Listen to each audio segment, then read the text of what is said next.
The Vatican, the heart of the Catholic world, a citadel of faith, a keeper of secrets and ancient traditions passed down from generation to generation. Many of these customs are shrouded in a thick fog of legends, and some of them may seem, to the modern man, at the very least, shocking.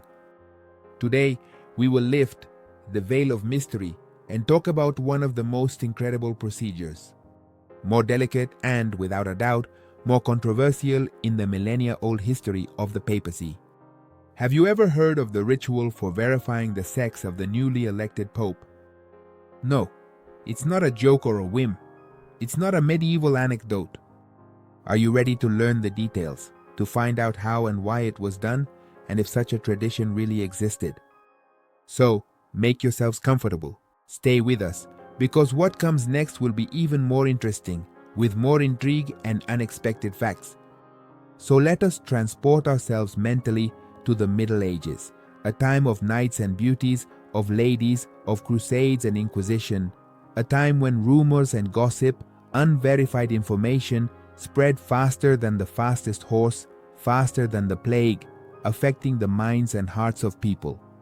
And imagine in the 9th century, like a bolt from the blue, the legend of a woman appears, a woman of incredible audacity and intelligence, who dared to occupy through deception the highest office of the Catholic Church, the Papal throne. Her name was Joan.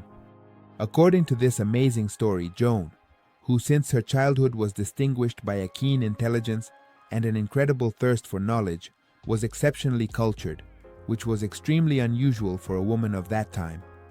She, with great skill, for years posed as a man, hiding her true essence, and thanks to her intellect and cunning, step by step, she made a brilliant ecclesiastical career, rising higher and higher in the hierarchy. And she reached the top. She became Pope. Incredible, but true. If we believe in the legend, it's true that her secret reign, her bold deception, unfortunately lasted only a short time, just 2 brief years.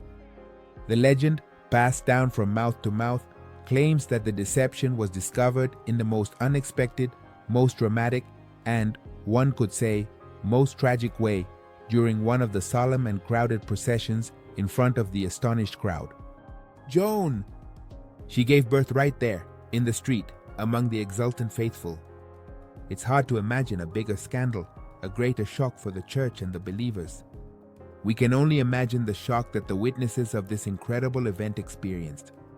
This story, passed down in whispers and embellished with increasingly colorful and sometimes terrifying details, spread instantly around the world. Christian, even to this day, centuries later, the heated discussions continue. Was Pope Joan a real historical figure or just a clever invention, a cunning myth created by detractors to defame, to discredit the Catholic Church, to undermine its authority? Most historians, after carefully studying all the available sources, tend to think that the story of Joan is, after all, a myth, a beautiful but false legend. But, be that as it may, this legend turned out to be surprisingly tenacious, incredibly persistent, and what's even more astonishing is that it gave rise to one of the strangest, most unusual, and undoubtedly most delicate traditions of the Vatican. We're talking about, to prevent such a disgrace from happening again, to avoid a new scandal that could cause irreparable damage to the Church's reputation, supposedly, and I say supposedly because there is no absolute certainty, a special and secret procedure was introduced, a thorough verification of the sex of each newly elected pope. To do this, according to the legend, a special chair was used, a chair with an unusual construction, the Stercoraria, or sickness. The very name of this object sounds quite unpleasant, and even repulsive. Literally translated from Latin, it means chair with the hole, or, to be more exact and blunt, a dung chair. Let's try to imagine what this delicate ceremony might have been like after exhausting days of meetings in the Conclave. After long discussions and votes, the cardinals finally elected a new pope. And then, before announcing it to the world, before the celebrations began, the newly elected pontiff had to sit down. In this very chair, the Sedia Stercoraria, a specially designated cardinal, according to some versions, was chosen to be the youngest of the cardinals. He had to perform, let's say, a tactile verification. He had to feel the genitals of the pontiff through the hole in the seat of this chair to ensure his masculinity. And only after this, let's say, unusual and not very pleasant procedure. After the cardinal was convinced of the elected person's sexual identity, he would announce loudly for everyone to hear. But nobis nominus est, which translated from Latin means our chosen one, is a man. And only after this solemn declaration, only after this peculiar confirmation, did the general celebrations, the joy, and the festivities begin. On the occasion of the election of the new head of the Catholic Church, the new vicar of God on earth. It sounds incredible, fantastic, unbelievable, right? And of course, this story immediately raises many questions, doubts, and inquiries. First of all, how ethical, how decent and permissible was it to subject the Pope, the spiritual leader of millions of believers, to such a, shall we say, humiliating procedure? It's a direct affront to his dignity. Secondly, how effective was this verification, how reliable? It could be the result, because with a lot of will, with enough skill and ingenuity, anyone can be deceived, even the most experienced cardinal. And this is where the most interesting, the most mysterious part begins. The fact is that there is no irrefutable direct evidence. 100% sure of the existence of this strange tradition, of this verification ritual. There is only indirect, vague evidence, insinuations. There are mentions in some medieval chronicles that, however, can be interpreted in different ways. There are legends passed down from generation to generation, embellished with more and more details. Finally, there are those famous chairs with holes that are carefully preserved in the Vatican museums and in one of the museums in Paris.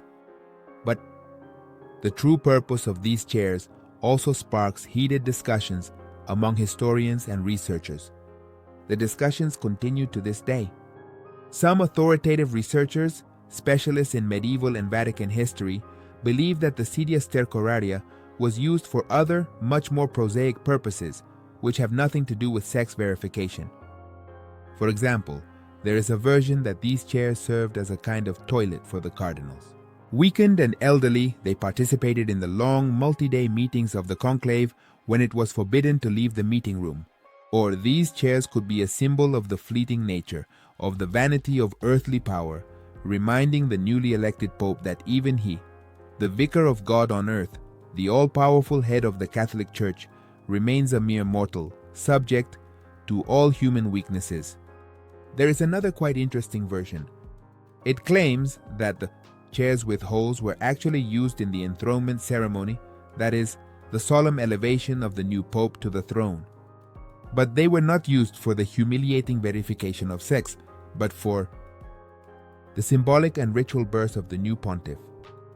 The cardinal, according to this version, would put his hand through the hole in the seat and, so to speak, welcome the new pope, symbolically helping him to be born in his new role, marking his spiritual rebirth, his transition to a new status.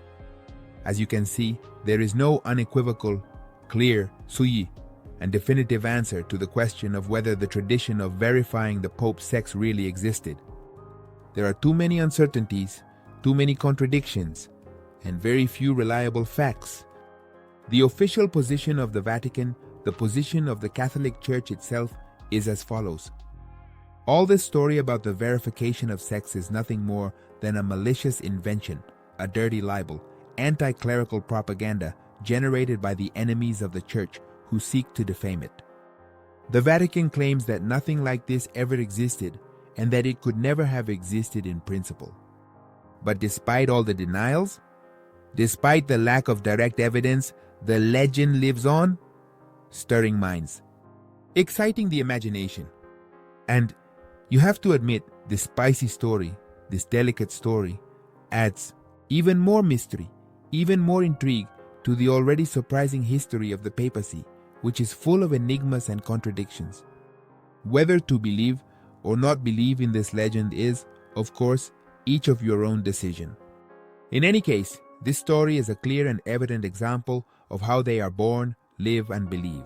And myths and legends are passed down from generation to generation, becoming more and more embellished over time, sometimes with completely fantastic details.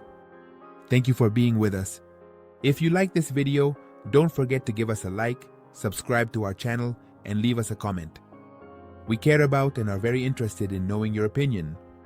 Do you think the sexual verification of the Pope was a harsh reality of the Middle Ages? Or is it just a pretty one? Or maybe not so pretty, a legend, a baseless fiction? Share your thoughts, assumptions. See you soon on our channel, where we will continue to uncover the mysteries of history.